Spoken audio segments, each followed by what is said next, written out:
Olá, tudo bem? Eu posso te contar uma história? É, Um dia eu estava passando numa rua em Belo Horizonte, no bairro Santa Teresa, e naquela rua havia mais ou menos umas 13 igrejas, entre católica, protestante, e tinha uma que era de religiões de matriz africana.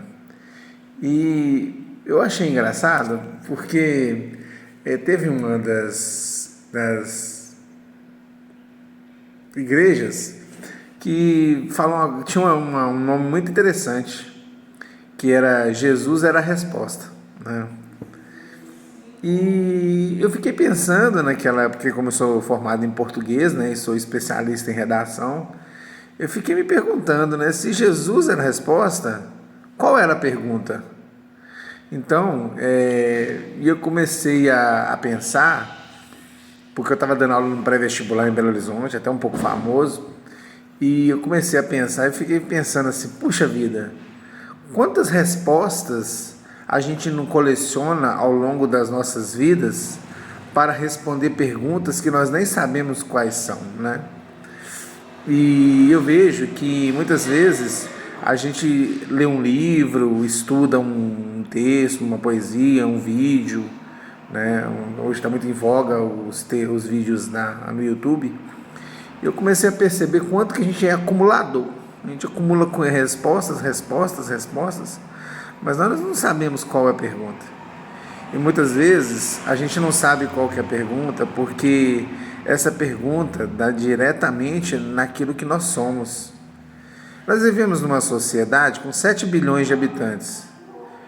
Quando você resolve dizer sim para você, você começa a se separar das pessoas. Você está dizendo sim para algo em você que é diferente das coisas que há nas outras pessoas com as quais você convive. Isso é o princípio da individualidade. É a separação por intermédio do reconhecimento de uma idiosincrasia presente no indivíduo, no ser humano, entendeu? Então, se eu reconheço algo diferente em mim, eu digo sim para aquela idiosincrasia e digo não para o resto do mundo. E às vezes as pessoas acham que ela está contra pai e mãe no complexo de Édipo, mas, né, coitado do Sófocles, ele está remoendo no túmulo que nós nem sabemos onde está e nem sabemos se ele existe. Mas o que eu acho interessante é a gente entender que existe uma pressão social, né, que Jung chama de inconsciente coletivo, existe essa questão da sociedade, do consumo, da comparação, do status, do prestígio, e nós abrimos mão do que nós somos para poder viver as respostas. Eu tenho que ter um monte de respostas completas, porque eu não sei quando que as pessoas vão me perguntar. Eu gosto muito do filme atual, né, do Pequeno Príncipe. Não é tão atual, porque hoje em dia passou de 2 meses. Meu filho outro dia falou que o filme passou, tem 2 anos, já é velho. Eu falei, meu filho, eu estou lendo um livro de 4.600 anos, egípcio, e você veio falar comigo que um vídeo de 2 anos é velho, mas é a juventude de hoje.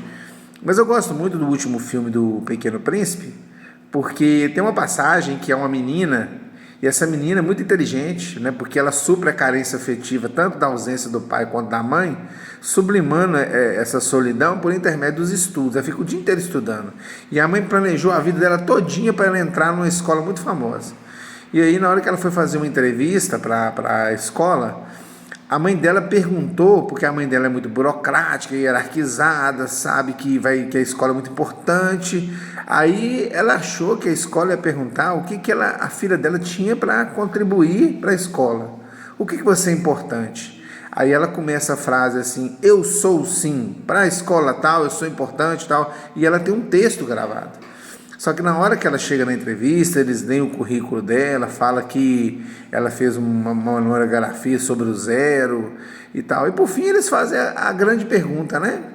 E perguntaram para ela assim, o que você quer ser quando crescer? E aí, no automatismo, ela respondeu, eu sei sim, para a escola tal, eu sou importante. Então, eu acredito, não só como professor de português, mas também como especialista em redação, professor de literatura, mas enquanto ser humano, né, enquanto uma pessoa que tem 45 anos de idade, já rodou muita coisa, eu acho que as pessoas têm que parar de responder, colecionar perguntas e ao cerne da sua identidade. Eu sei que as pessoas vão querer falar assim, mas aí eu não vou seguir o influencer tal, aí as pessoas não vão me valorizar. Olha, eu vou dizer uma coisa para você. 50% das pessoas com quem você convive gostam de você, e as outras 50% te odeiam. Só que as 50% que te odeia não tem coragem de falar isso em público, porque o capitalismo coloca na cabeça das pessoas que um dia você vai precisar de mim. Então, como eles acham que eu vou precisar dele, a recíproca também é verdadeira. Por isso que há uma falsidade na sociedade. Mas se você for você mesmo, 50% das pessoas vão te amar e 50% das pessoas vão te odiar. E não necessariamente vão ser os mesmos 50% do exemplo anterior. Mas você vai ser você, sem colecionar perguntas, sem colecionar respostas. Porque a resposta só mostra que a sua convicção está certa. E se a sua convicção estiver errada e você só achou não uma resposta, mas que nós chamamos de sofisma, né? Uma meia-verdade. Então é interessante você saber o que você deseja, o que você é, quais são os seus sonhos, quais são os seus projetos. E na realização dos seus projetos pessoais, eu sei que você toda hora vai brigar com as pessoas, com a existência, na sua cabeça, porque as pessoas não estão nem aí para você. Cada um está vivendo a sua vida, seus sonhos, seus dramas familiares, suas crueldades do dia a dia. Ninguém está preocupado com você. O problema é a mania de perseguição e a paranoia existente na cabeça de cada um. Se você está preocupado com as suas paranoias, como é que o outro vai preocupar com você? Se dois corpos não ocupam o mesmo lugar no espaço. Você não consegue pensar em duas coisas ao mesmo tempo. Então, meu amigo, eu digo para você, minha amiga, para de colecionar resposta e busca as suas perguntas pessoais. Eu sei que isso vai trazer dor, porque vai trazer atitude.